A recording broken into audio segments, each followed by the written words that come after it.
Hello, welcome again to FAIRtax Power Radio. I'm Bob Paxton. And I'm Bob Scarborough. And we are the FAIRtax guys. You don't have your scrolling banner with you today. I totally forgot about the banner. Oh, mercy. We're going to have to come up with some way that maybe between the two of us, we may even have to pre-record it, but we've got to keep our banner in it. That's absolutely. That scrolling banner is the absolute start of the program every week. Yeah, that is the trademark opening for the FAIRtax guys, and we'll have to figure out a way to make that go. But this week we'll just do with what we got. This week we have got a really packed in show. I mean, we always try to make FAIRtax Power Radio worth the audience's time to watch it.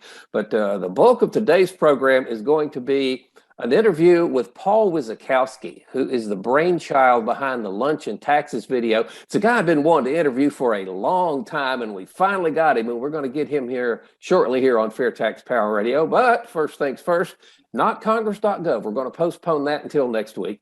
But we do have a new FAIRtax candidate pledge signer for 2020. Nice. I say new. This gentleman has signed on before in previous election cycles. His name's Alan Waters. He's running this time for Congress in Rhode Island, District 1. We'll have an interview with him here on FAIRtax Power Radio upcoming in a couple of weeks. But we did want to acknowledge Alan Waters signing on as the 7th national candidate to sign the FAIRtax Candidate Pledge. And also, we always encourage people to write to us at thefairtaxguys@gmail.com. We got a really nice note from a gentleman. I recognize the area code in his signature as being in Nashville, Tennessee. And yes. You've got that. I'd like you to read that for the audience. Okay, it came in from Brian DeCoeur, who is an attorney with Complete Wealth Preservation, LLC in Nashville.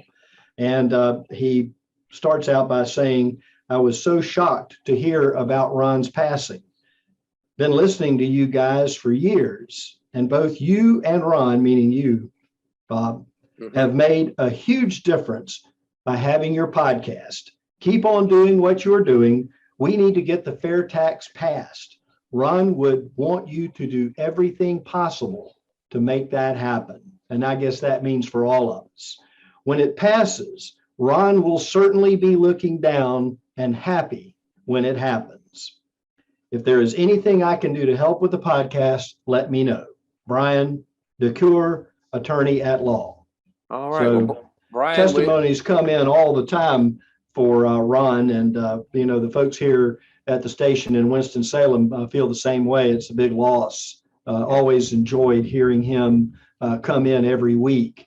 And so we'll do our best to carry on and make the FAIRtax happen. With pledge number 7 signed, it's one person at a time. Not only from the candidate standpoint, but also folks who just get to understand it. So if you're listening today or watching, we want to make sure that you take an opportunity to write down 2 or 3 of your friends' names and talk to them about it at lunch this week, or give them a phone call when you have a moment to say, hey, I want you to check this out.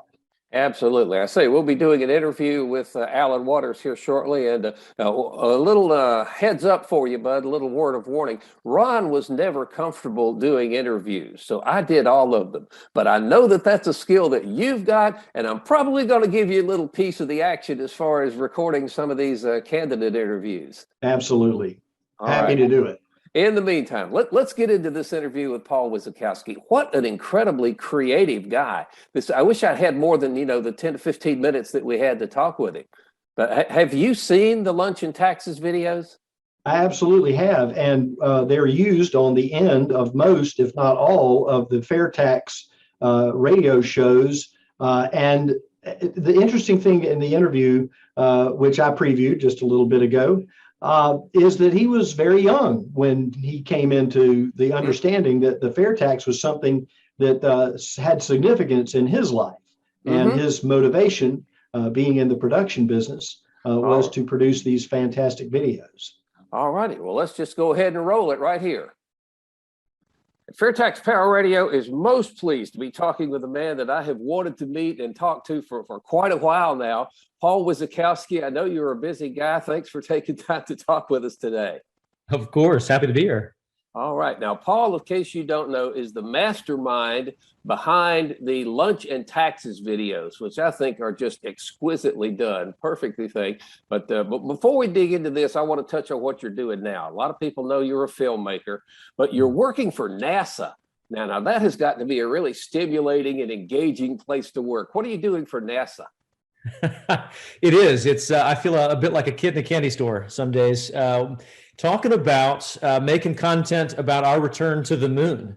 A big part of my focus has been the Artemis program and helping develop content that helps communicate what we're doing, how we intend to go back to the moon, why we're going to the moon, what are the benefits of that. Really anything that leadership determines is important to help share that message of returning to the moon under the Artemis program. Oh, that's impressive. Of course, I live in Florida, so especially at night, I can watch the rocket launches from my front yard. I mean, I think everybody has wanted to be an astronaut at one time or another. So working for NASA, you're a fortunate fellow. Now, look, again, most of you know you as the lunch and taxes guy, but there's one other video I saw on your channel I want to get into first. This is the one that you made when you were 26 years old, and most 26-year-olds are not particularly interested in taxation. But you made one explaining why someone that young finds the FAIRtax so attractive. What's going on there? Yes, so that film was one where the FAIRtax organization had put out a video contest inviting people to make a film about what the FAIRtax meant to them. I submitted that to the FAIRtax organization and won the competition and was brought out to an event in South Carolina to meet some of the staples of the FAIRtax community at that time, Neil Bortz and Mike Huckabee, and get to be a part of an event that they put on about the FAIRtax. Okay, so what is it about the FAIRtax that grabbed the attention of a 26-year-old and made you want to support it? I tell you, just to provide some context, I was, as you say, a 26-year-old, but I had just been coming off of the 2008 elections. We as a country were coming just outside of the 2008 elections. So I made that film, I believe, in early 2009. And so I was working for a post-production company at the time as an editor. And one of the clients that production company had was an organization that did all of McCain and Palin's presidential campaign work. And that for me was a front row seat to the political conversation at a national level. And it's what activated a lot of the thoughts in my mind about what do I care about? What are the issues that if I needed to focus on something that would stir me up? And then personally, I really wanted to create some content that I was personally fulfilled in, that stirred me up. And the FAIRtax became one that jumped out at me as I was listening to the Neil Bortz radio show. I quickly tuned into what he would talk about quite a bit, this FAIRtax idea, and it just made a lot of sense to me. And I just dug in further and further. Excellent. Is it safe to assume that as time has gone by, you have become even more and more convinced that the FAIRtax is the far superior way to fund the government? 100%. I have yet to find anything else that comes close to doing what the FAIRtax can do for this country and for the people, the citizens of this country, in terms of unlocking our ability to control our own destiny with our finances and to level the playing field, so to speak, in terms of the spending power of folks. Okay, well, let's get into the meat and potatoes here, the lunch and taxes videos. Did I hear you right that you said those came about as a result of you entering a contest? Yes. So the lunch, well, the video of me talking about what the FAIRtax means to me was the submission to the competition. The lunch and taxes set of 5 videos are 5 films I made of my own volition. I wanted to be creative and offer something to the movement. And so I decided, hey, how can I help take these big, heady ideas that sometimes take quite a bit of time to unlock and kind of break down and unpack for folks? What's the simplest way I could bring those to light? And honestly, over the course of a long weekend, came up with those 5 topics and just decided to distill them down to just kind of almost a humorous scene and kind of taking on a play of a lunch and learn environment. What I came down to was this concept of what if you put an IRS representative and a FAIRtax representative together, and they were having lunch with a typical citizen, U.S. citizen, and that citizen posed a question, and you got to hear the response from both sides of that fence quickly and humorously, and that was the concept. And so then it just became, how do we do this at the highest production value? How do we make this something we're really proud of? Well, I've said all along that those videos are just top notch in all respects, talking about the writing, the acting, the technical production, everything. Interested in the writing first. Did you write all of those scripts yourself, or did you have some help? No, I wrote those. Each of those were ideas that I kind of followed through. So the concept of it, of this lunch and taxes idea, was the genesis. Then from there, it went into, okay, what are the topics we can cover quickly? And topics that I felt were most important for people who were just coming into the FAIRtax. And then from there, I had my topics, and then it was a matter of writing out, well, what's the IRS statement there versus what's the FAIRtax? And at that point, how do you make it fun? How do you make it funny? And then how do you pare it down and make it more and more concise? I think once I had scripts that I was proud of, I ran it by the actors that you see in those films. Those are both two guys I really respect. Chris Munch is the IRS representative. He's a stand-up comedian these days, and then Jeff Houston is a good friend of mine. He played the FAIRtax representative, and they each kind of had an opportunity to finesse the words to be in their own vernacular, so it was easy for them to say. But yeah, it came about pretty well, I thought. I said, did that just roll off the top of your head in 5 minutes, or did you sit and struggle over it for a while? It was a long weekend. It was a long weekend. It's funny thing about creativity. It comes in waves and bursts. Sometimes things just crystallize and you just see it. Other times you really fight for it. This was one where I just saw it. Once I knew I wanted to do it, and I forced myself to sit down, it started to flow pretty quick. All right. Well, I got to hand it to you. Those things are the best side-by-side comparison of the FAIRtax and the income tax that I've ever seen. And, just the best illustration of how absolutely absurd and insane that the FAIRtax and the income tax, how insane the income tax is when compared with the FAIRtax. Now, let's move on to the acting. Where did you find those actors? Did you know them already? I said you knew the FAIRtax guy.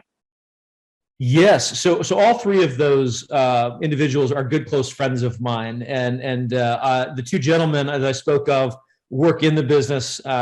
Jeff and I worked at the post-production house together. He was another writer-director. Chris Munch and I went to church together. And so then there were others throughout the whole set. I mean, they're all friends and family members. I called in a lot of favors to pull that one off. I think I had a budget of about $500. And most of that went to pizza for everybody. But it was my first foray into something that was really mine as a writer-director. And so there were a lot of people that I'd been helping do their things that wanted to give back and help me. And we just had a lot of fun. Okay, so it's just people you knew. You didn't have any kind of formal auditions. You just grabbed some of your friends and went with it. Basically, yes, correct.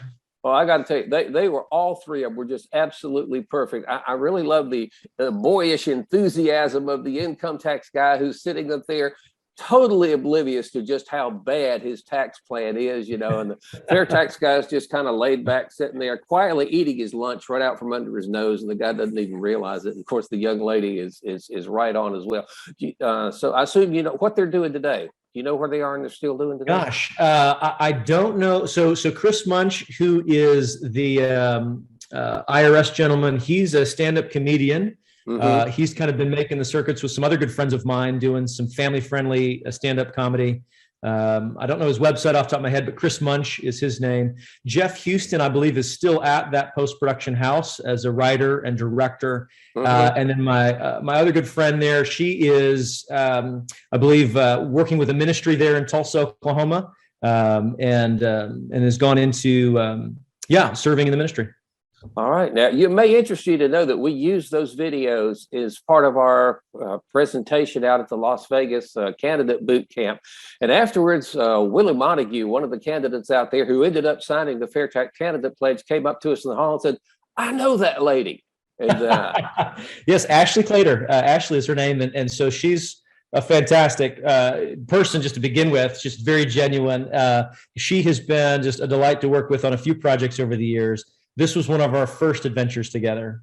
All right. Well, I tell you what, let's move on to the production thing now. Most people don't really understand that it can take 2 hours or longer to produce 30 seconds of video. How long did it take these things to shoot and put together? Yes. So I wrote it in about a weekend, a long weekend, and then finessed it over the next couple of days. But the filming window was one day. We had one 12-hour day to film 5 spots, 5 commercials. So we had 5 scripts, but thankfully all 5 spots were of the concept in one location at that table with those 3. So, over the course of the day, we would change out, who's sitting in the background. We would change out, the tabletop environment, but really this production was one that we could knock out pretty quickly. So we were able to film it all in a day. We probably spent more time setting it up than actually filming. And then I had a good friend of mine help edit it. He had it edited in about a week. And so about 2 weeks after filming, about a month after scripting, we had finished products to share with the world. Okay, and your role, you were sitting in the director's chair, hollering, quiet on the set, action, cut, all that stuff. Yeah. I have a slightly different style than that, but yes, that was my role. So obviously, writing it is all kind of ahead of the production, and then I produced this with my wife Rebecca. She's actually in one of the spots, as well as my firstborn son. But then on set, I'm directing it. So I've got a director of photography filming it. I've got a gaffer lighting it. I've got a sound operator running sound. We had an art department helping set tables and kind of just take over the restaurant we were in. We filmed this in a little Italian restaurant. So they gave us their daytime when they were closed to film. And then I had a couple of friends just helping out however was needed. And it's, this is what we do. This is what I do. And you were heavily involved in the post-production as well? Yes. So I had a friend edit it so that I had an extra set of eyes kind of thinking through the timing of it. But yeah, as a director, you tend to sit over the shoulder sometimes of an editor and critique it or help spearhead what you think the timing of things should be. You got to license the music. You got to put in the graphics at the end, which at the time I was thinking, I'm so on fire for the FAIRtax. I'm going to build this whole blog. I'm going to build this whole thing. And, naturally I should have just stayed in my lane of production. But this whole FAIRtax hub was an idea of how do we just continue to coalesce all of the different teams and voices of the FAIRtax together under one banner. And I'd argue you're doing a far better job at that than I ever did, just giving people a place to share their story. So FAIRtax Hub, that's your YouTube channel. That's still active, right? It is. We've not done anything with it since. I've found that my role in all this was really to make these films and then make them available, license-free, royalty-free, to anybody that wants to promote the FAIRtax. I make these available to anybody that asks for it because I really care that they're used as a tool to share the FAIRtax with the world. Well, I'll tell you, they were a hit in Las Vegas. As we were going through it, after about the 3rd or 4th one, you could hear the suppressed laughter in the back of the audience as people were realizing just how bad the income tax is compared to the income. And if we can here, I want to roll, which is, of course, there's 5 of them. I could only pick one as a favorite. And my favorite one is the one that starts out with, well, what do you need from me to get these taxes collected? And so let's just go ahead and roll that right here and get you to comment on it here in just a second. So what do you need from me to get these taxes collected? Glad you asked, because there is a fair amount of information you need to be aware of. That's your tax plan? Oh, no, this is just the revisions for this year's tax plan. What I need from you is you need to keep track of all of your income, as well as any taxes that you've already paid. Also, any gifts that you received or gifts you've given to churches or charities or individuals throughout the entire year. Do you do any side jobs? Every now and again. Great, because there's some more information about that right here. Everything you need to know right here. So just simply compile that, send it in to us. Be careful, make sure there's no mistakes. If we do find mistakes were made, we can fine you or, throw you in jail. So you might want to be aware of that. And what do you need from me? As an individual, nothing. As a business owner, or if you're doing side jobs, yes, you would have to collect taxes on that, but, well, it's all right here. Can I get a copy of that?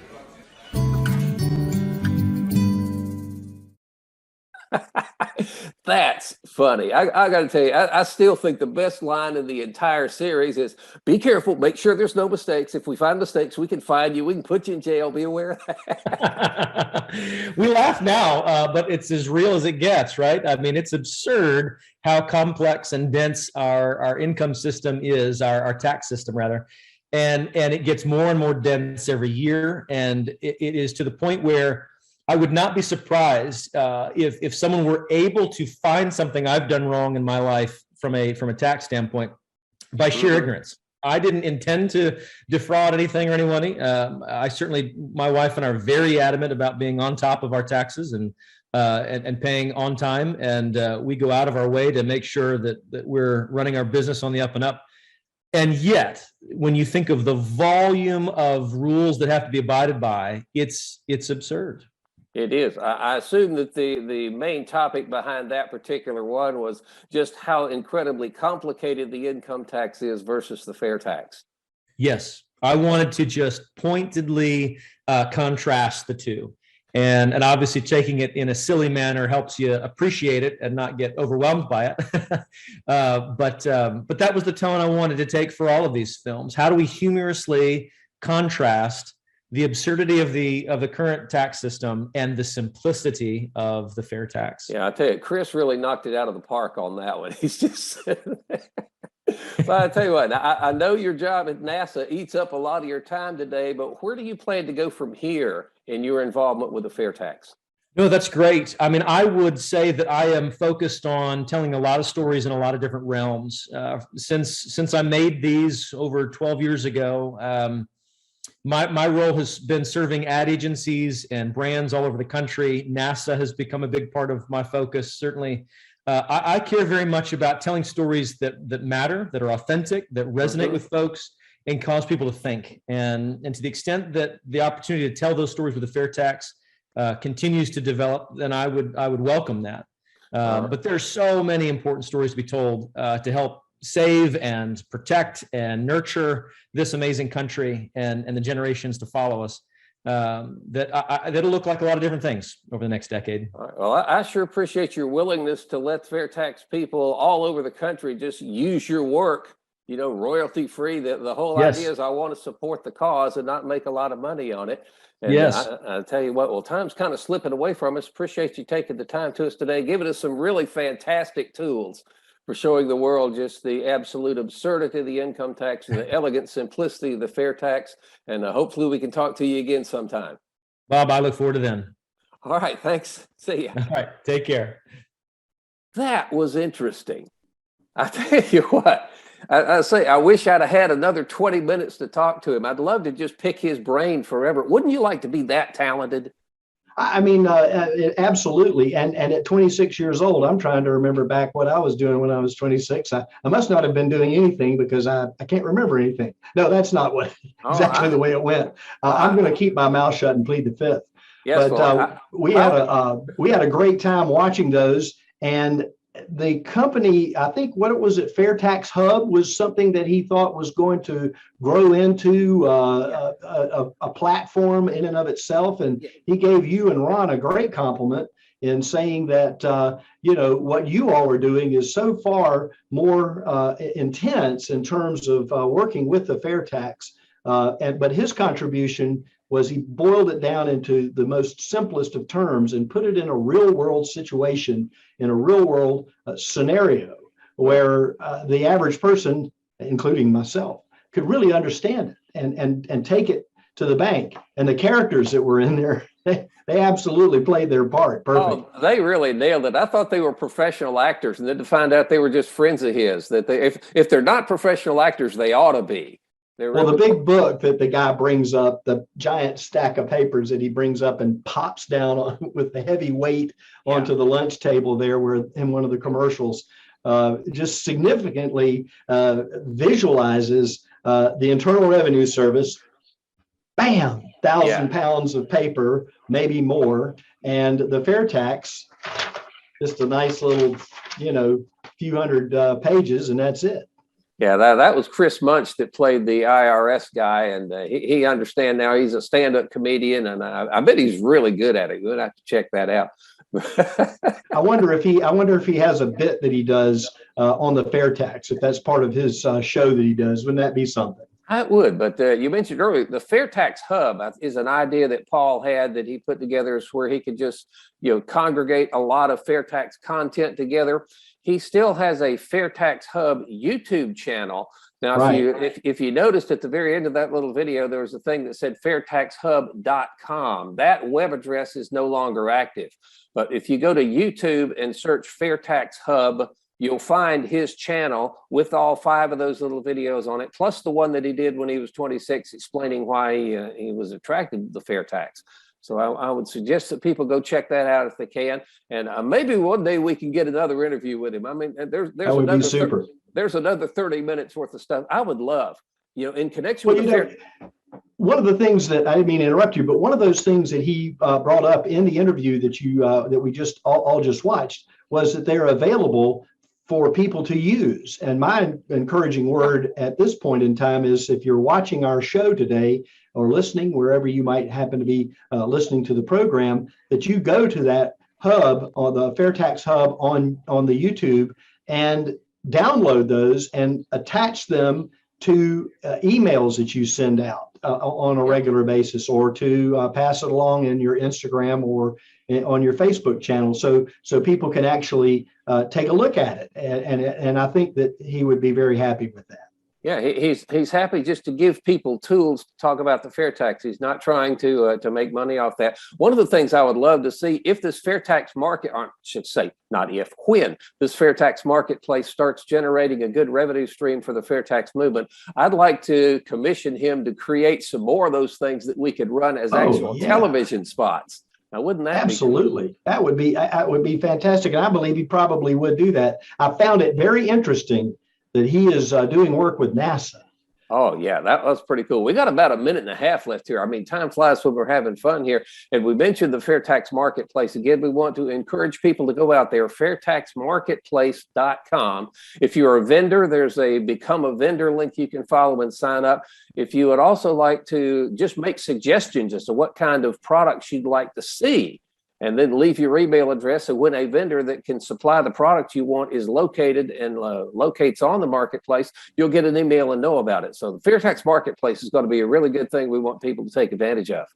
There are a lot of places on the internet where you can go and buy things, and even through the social media, for instance, Facebook's marketplaces that are out there, and even the yard sale pages. There are people out there that are providing a regular service or a regular product that you can get that could be shipped nationally from wherever you are. It's something to consider if you're, whatever your creative abilities are, or whatever your service is. You might want to consider looking into fairtaxmarketplace.com as a way to put your product out to the entire membership of the FAIRtax. Yep, and that is going to wrap up this edition of FAIRtax Power Radio. We're slap out of time. I'm Bob Paxton. And I'm Bob Scarborough. Reminding you again, as we always do, that the FAIRtax is the only truly fair tax, and once you understand it, you'll demand it. So, how much will I bring home? Go ahead. How much do you make? We'll just say 40,000. Okay, keep it simple, throw out the deductions, all that stuff. So, you got your 40K, right? Now the first 8,000 is going to be taxed at 10%. The 8 to 33,000 is going to be taxed at 15%. And the 33 to 40, of course, is 25%. So that brings your total to $6,345.